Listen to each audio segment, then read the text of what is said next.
goboleedka galmudug iyo shacabkiisa oo si wanaagsan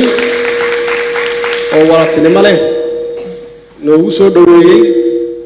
culeyskan faraha badan 3 jeer ay qaadeen haday tahay dhaqaale iyo martigelinba aad iyo aad yaan runtii kaga mahadcelinaynaa waxaan u mahadcelinayaa madaxweynayaasha dowlad goboleedyada oo iyagoo hawlo badan degmooyinkooda iyo deegaanadooda iyo goboladooda runtii ku dhex jiray 7 casho halkan u fadhiyay inay helaan xal masiirka Soomaaliya iyo mustaqbalka Soomaaliya aad iyo aad yaan runtii kaga mahadcelinayaa waqtigeena qaaliga ah iyo juhdiga aad geliseen inaan gaarno maanta heshiis aan oran karno ummadda Soomaaliyeed inay ku guuleysan doonaan insha Allah haddii Ilaahay yiraahdo waxaan u mahadcelinayaa shacabweynaha Soomaaliyeed meel kasta ay joogaan taageerada iyo soo dhaweynta ay u soo dhaweeyeen xaqiiqatan shirkii wixii ka soo baxay iyo intaan fadhinayba gubaabada nagu hayeen oo ahayd jooga intii aad ka gaartaan heshiis ummadda Soomaaliyeed dibkay uga bixi karto ummadda Soomaaliyeed meel kasta ay joogaan waa u mahadcelinayaa taageeradaas waxaa runtii farxad noo ah sharaf weyn noo ah inaan maanta ku soo gabagabeynayno shirkii saddexaad ee Dhuusamareeb oo aan u fadhinay muddo 7 casho ah sida madaxdii iga horeysay ay sheegeen aan u soo jeedin saacado aad u fara badan oo aan kula farrugnay oo aan runtii meel walba ka fiirinay aan isku diidnay wax alla wixii aan isku ogolaan karnana aan isku ogolaanay runtii waxay ahayd wax sahlan ma ahayn waxaan isu jirnay dhulka iyo cirka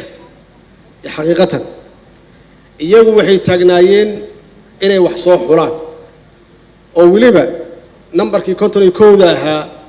oo 2016 inay hoos uga dhacaan ay gaarsiiyaan 21 iyo wax ka hooseeya qaarkoodna ay yiraahdeen maxaan madaxweynaha u ahay haddaan dadka soo xuleynba oo waliba qaar ka sii dareen yiraahdeen oo maan iskaga taga meesha haddii aan waxba soo xuleyn dadka meelaha taagan kulligood waa hore iga tagi lahaayeen marka maxay igu imaanayaan haddaan soo xuleyn aniga hadda meeshan jooga waa la ogaa xaqiiqatan ilaahay waana tusay wixii xal aan u arkayn inay ahayd waxaan rabaa inaan dib u baxo oo aan idin sheegay meesha wax ka bilowdeen waa la socotaan inuu jiray sharci oo baarlamaanku uu ansixiyay oo la isku raacay oo muddo soo socday markii hawshii dhamaatay oo aan lahayn horaa loo dhaqaaqayaa taariikh cusub aan gelinaa ummadda caalamku waxay arkayaan Soomaaliya in cageeda isku taagtay waxay yiraahdeen waa ka biyadiin ma doonayno waa inaan ku noqonnaa tii 2016 inaan ku noqonno waxay noqotay marka inaan halkaas ka raadino bacdama meelaha lagu qabanayo doorashooyinka ay iyagu joogaan waliba intaas kaliya ma ahayn iyagoo dhan ay ka wada sinaayeen ama ay ka wada siman yihiin fikirkaas ah in lagu noqdo 2016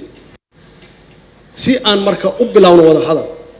waxaana soo galay cudurkii corona virus kaana soo galay waxaan isla soo galnay qadka zoomka ama internetka ama video conference yaan isla soo galnay annagoo doonayna inaan isla meel dhigno goobtii iyo waqtigii hawshan looga hadli lahaa shirkaasi oo ahaa zoomka waxaan ku ballanay in aan si physical ah oo dhab ah aan isugu imaano ujeedada zoomkaasna sidaas uu ahaa anay ii xil saareen inaan keeno goobtii iyo waqtigii waxay la noqotay in aan magaalada Muqdisho aan ku asteeyo goobtii iyo xilligiiba markii hal casho ay ka harsan tahay yaa waxaan ogaaday in qaar ay diideen inay yimaadaan haddee waa isla gaarnay go'aankaas aniga inay siiyaan inaan keeno go'aankaas أسبوع يتومبرنا أي سوس عتي أو واحد له وسنجرين واحد عضي إن شركي أباقضي مرك شركي إنه دب ودعي وحان المرك دب بانو دجنا يجي قار وشوري وحيرهدين إن أنه يونايتد أو شنتنا سيده أنا جوهر معنا دولة الدح دولة الفدرال كا مركا أن دوس مرهب ون أن قبصنا دوس مرهب ون وحي هيد إني أمي ذوبان سيده جوهر معنا هاي دولة الفدرال كا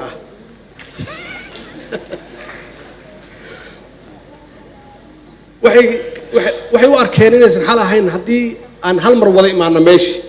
marka inay gaar u showraan oo xeer dhigtaan oo ballamo hoos qaataan si ay ugu khasbaan dowladda dhexe waxa iyagu ay rabaan go'aan waxay ku qaateen meeshii aan filayay inay yidhaahdaan madaxweyne waa kuu cudur daareynaa ballantii aan ku ballansanayn inaan kuugu imaano xamar waa ka baaqanay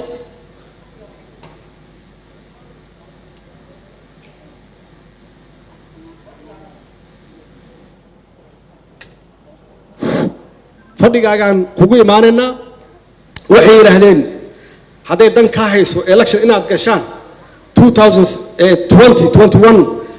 usmareeb noogu imow dantu waxay u kaliftay marka aniga kaliya ma aha iyagu waxay u malayaan anigu kaliya waxay maqan yihiin dowladda federaalka laakiin mas'uuliyaddu waa wada leenahay way yahanay marka ana idin imaanay marka ha kala tagina usmareeb tu saas yaan isku nimid inaan isqancino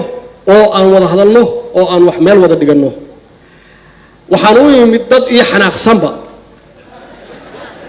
oo hal dhinac ah waxaan damcayeen dhaqaajiyo iyaguna waxay ku tala galeen oo qorshe u samaysteen inay idaaliyaan oo ay dhaqaajiyaan was dhaqaajin weyn waxaan isiri marka استراتيجية استراتيجية delay tactic أهمية أو الربع إنه جارسيو February 2021 وحنكوير إن ما يهو هرتا حالته سهل ما هو أركا إن كل جني يجوا هرت مادين أو حلنا عاد جوكتان إن ما أطلب بتصنو أنا أندبو نقطة إذا كان ندبو نقطة إلا يسمر ويني waxaan go'aan ku qaadanay marka inaan sameeyno guddi farsamo oo hawshan nooga shaqeeya waqtina qabsano oo aan dib u kulanno oo ah August 15 intaas yaa ka soo baxday iyo qof walba meeshii uu taagnaa inuu taagnaado laakiin rajo ay jirto in la isu soo noqdo guddi farsamo ah aan sameeyno dad xul ah oo farsamo yaqaan ah oo hawshaas ka shaqeeya sidaas way horta dhuusamareeb 3 ay ku timid nin walba isagoo committed ah inuu yimaado guddiga farsamada waxa ay midmadoobeyn karaan ay soo midmadoobeeyaan aan halkan isugu imaano marka annagoo diyaarsan oo qof walba ogol inuu dabco ama inuu isdabciyo inay ka soo tagaan 21 anigana aan baarlamaanka la soo tashaday aan see wax yeelnaa extension annagu ma rabno inkastoo oo ayna leeyihiin extension rabtaan extension nagu riixayaan annaguna aan dabacni iyaguna ha dabcaan markaan halkan nimid haddee sidii oo kale walaalahayn qaar yaa ka maqnaaday meesha oo aan rabo inaan u mahadceliyo runtii dadaalkii hore ay sameeyeen haddana aan ku dhiirigelinayo inay nagu raacaan ama ayna soo raacaan go'aamadii aan qaadanay waana go'aamo aan dalkoo dhan u qaadnay iyagana aan u qaadnay bacdama waqti uu nagu socdo oo intaasan in ka badanna aynan sugi karin sidaas yaan shirkaas uu ku furmay halkan maanta waxaan gelaynaa maalintii 7aad waxaanan oran karaa waa shirkii ugu dheeraa aan oran karo oo hal mawduuc looga hadlayo dulqaadkaasna runtii waxaan rabaa inaan uga mahadceliyo madaxweyne qoorqoor oo muujiyay runtii xilkasnimo iyo dadaal badan iyo isku soo jijiid aad iyo aad yaan runtii aan hadda u bartay qoorqoor leadership skillskiisa hogaamintiisa wanaagsan oo weliba dulqaadka badan bareshar meel kasta uga imaanayo in shirkan lagu kala tago ama uu dib isugu soo noqdo iyo madaxweynayaasha kale iyaga naftigooda oo runtii sameeyay wax kasta oo awoodooda ah inay la hadlaan walaalaheenii naga maqnaa iyo cid walba oo saameyn ku leh si shirka u qabsoomo oo ay nooga soo baxdo guulo la taaban karo alxamdulillah waxa aan hadda soo saarnay markii aan waqti badan gelinay habeen badan aan u dhafarnay waqti iyo juhdi badan aan gelinay waxa nooga soo baxay shirkaan u soconno horta waxa weeye waa shir doorasho federal level ah maaha state level haddii marka federal level uu yahay oo heer federal uu yahay maxaa loo baahan yahay waxaa loo baahan yahay guddiga madaxa bannaan ee doorashooyinka federaalka inay qayb ka ahaadaan ama hawshaan ay tahay hawshooda inay tahay maxaa yeelay ma aha state level ma aha iyagu walaalahay madaxweynayaasha iyagoo runtii ku adkaystay ama ku adkaa inay soo celiyaan seat yaa waxay ay ku qanceen in uu yahay doorashadan doorasho federaal ah oo loo baahan yahay in guddigaas madax bannaan uu hogaamiyo waana ku mahadsan yihiin inay la qaateen waxaa kaloo oo aan ka hadalnay si loo muujiyo maturity ama biseel siyaasadeed muddo dheer ka bacdi inaan gaarnay oo aan ka gudubno heerkii dadku ay isu xulufaysan jireen qabiilka iyo qabyaaladda inaan xoogaa aan u ekaano dad xadaarad leh oo ilbaxa ah sida adduunka ay heeb mabaadi' iyo axsaab oo qofka ka soo galaya kismaayo uusan u arag keliya kan kismaayo keliya inay isku xulufo yihiin kan boosaaso ka imaanaya inay isku xulufo noqdaan uu dhegta ku hayo yaa kaaga soo baxay qardho yaa kaaga soo baxay boosaaso yaa kaaga soo baxay gaalkacyo uusan keliya fiirin qabiilkiisa inta qof oo ku hareeraysan marka inaan ka gudubno qaabkii hore oo qaab casriyeysan oo nidaamsan oo adduunku fahmi karo annagana aan u muuqanno inaan bislaanay inaan gaarsiino oo axsaabta iyadana waa isla qaadanay waa ku mahadsan yihiin walaalahay waxaa kaloo muhiim ahaa inaan gaarsiino heer degaan aan gaarsiino oo aan hal meel keliya lagu kontroolin hal qofna uusan kontrooline degaanadoo dhan laga soo galo oo degaan walbaba ay bartaan doorashadu waxay tahay hal mid waa iga saxsanaayeen in alifaxmaali laga bilaabo iyadoon lagu boogin albaqaro la aadin marka tartiib step by step dadka in loo fahamsiiyo waxay doorasho tahay waxay axsaab tahay waxay dimuqraadiyad tahay iyadana waa isla qaadanay inaan baahino marka intaas yaan u arkay inay ahayd muhiim aan uga gudbayno marxaladdii hore oo runtii koobnayd oo ay ku dhex jirtay waxyaabo badan oo sumcaddeenna iyo sharafkeenna dad ahaan iyo dowlad ahaan wax noo dhimaayey oo ay ka mid ahayd musuqmaasuq wax yaroo kooban oo la musuqmaasuqi karo saameyn shisheeye in dad shisheeye ay odhan karaan dadkaani waa baahan yihiin waa poverty dhaqaale xumaa haysa waxbaad iibsan kartaa dad bini aadam yaad iibsan kartaa dadkaas shisheeye inaan u sheegno waxay aaday soomaaliya qaab laisku doorto mabaadii iyo axsaab aysan ahayn jeeb intee la eg yaad haysataa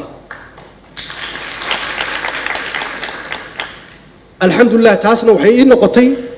wax iyagu ay igu convince gareeyeen in aan runtii dabco waana wax sax ah oo loo baahan yahay dhaqankeena siyaasadeed oo muddada dheer aad u xumaa in aan bedelno caalamkan aan u muujinno doorashadeennu ma aha yaa lacag haystee inaan ka dhigno yaa brogram fiican haysta yaa mabaadii haysta yaa wanaagsan in aan isku dooranno oo cid walbaba ama degaan walbaba ay raadiso qofkooda wanaagsan oo level xulka qaranka geli kara aysan keenin qofka intuu xoogaa meelaha wax ka soo helay wax iibsan kara marka runtii arrintaasi waxay ahayd arrin aan odhan karo inaan ka gaarnay tallaabo muuqda oo progress ah walaalaheen jubbaland iyo puntland waxaan leeyahay madashaan waxbaad ku leedihiin dad waxaad tihiin runtii wanaagsan idinka iyo dadka aad matashaan waa nagu fog tihiin waa ka xunnahay in aydan imaanin oo xaadir aydan halkan ku ahayn laakiin waxaan aaminsanahay inaad dib nooga soo qaybgeli doontaan aaraarta ama fikradaha aad qabtaanna aan u baahannahay iyo contributionkiina ma idinka maaranno waxaan u baahannahay awooddiinna dhinac walbaba hadday tahay maskax hadday tahay xigmad hadday tahay feker iyo wax walbaba waxaan idinka codsanaynaa ummadda soomaaliyeedna idinka codsanaysaa waxaan ku jirnaa xaalad soomaalida ay u bixisay kala guur sax ma aha kelmaddaas kala guur ma aha xaaladdan xaalad doorasho waaye wax kala guuraya ma jiraan laakiin xaalad walba oo isbeddel la filayo dadku muudkooda iyo dhaqankooda waa isbeddelaan qaar walwal yaa gala qaar waa walbahaaraan qaarna waaba waanshaanba marka annagoo miirkeenna qabna doorashadu waa wax wanaagsan oo loo baahan yahay in aan muujinno cabirkeenna inuu kor aaday aysan noqon wax lagu kala tegey ama lagu kala fogaaday ama lagu kala guuray muhiimadda aan u soconano waxay tahay danta guud ee ummadda iyo maslaxadda ummadda soomaaliyeed weeye waxaan ka shaqaynayno kama shaqaynayno inaan u danayno shakhsi uma danaynayno dowlad goboleed gaar ahna ma aha waa wax ummadda soomaaliyeed ka wada dhexeeya oo aan wada leenahay maslaxaddeedana aan wada leenahay ugu dambayn doorashadan waa doorasho aan oran karo waa doorasho isku dheeli tiran dhinac walbaba ma aha meeshii anigu aan rabay ma aha laakiin waxaa rabta haddaa weydo waxaa ka badin weydo inaad samaysid weeye haddii laba iga maqan tahay saddexdaanna aan ku diido hadda ma aqaan meeshaan wax geen karo marka saddexdaanna inaan hayno labada kaloo waalaheenna inaan raadinno ummadda soomaaliyeed isku soo dumno dad ka mideenno aan wadajirkooda ka shaqeenno marka waxaan leeyahay waa doorasho isku dheeli tiran oo ku timid isu tanaasul isu dulqaad wax isi siin iyo dabac badan iyadoo loo danaynayo ummadda soomaaliyeed iyo shacabka soomaaliyeed oo muddo dheer dhibaataysnaa muujinaysana wixii dhacay oo shalay dhacay inaan wax ka barannay oo aynan ogolayn in nala soo dhex galo oo hawsheenna annaga dhexdeenna aan xalisan karno ugu dambayntii shirkii dhuusamareeb 2 waxaa la ii keenay proposal la yidhi magaaladan waa magaalo runtii taariikhi ah oo qadiim ah magaceedana magac ka duwan magacyada soomaalida magaalooyinkooda inay tahay marka si aan u casriyeenno magacii magaalada waxaa madaxweynaha iga codsaday iyo mas-uuliyiin badan in aan ugu dhawaaqo magac kale oo la yidhaahdo samareeb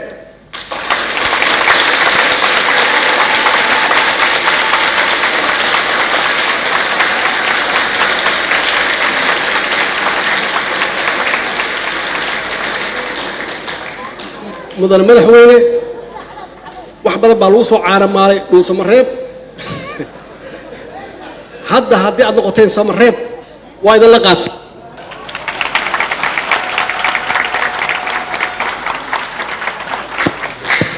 wasalaamu calaykum waraxmat ullaahi wabarakaatu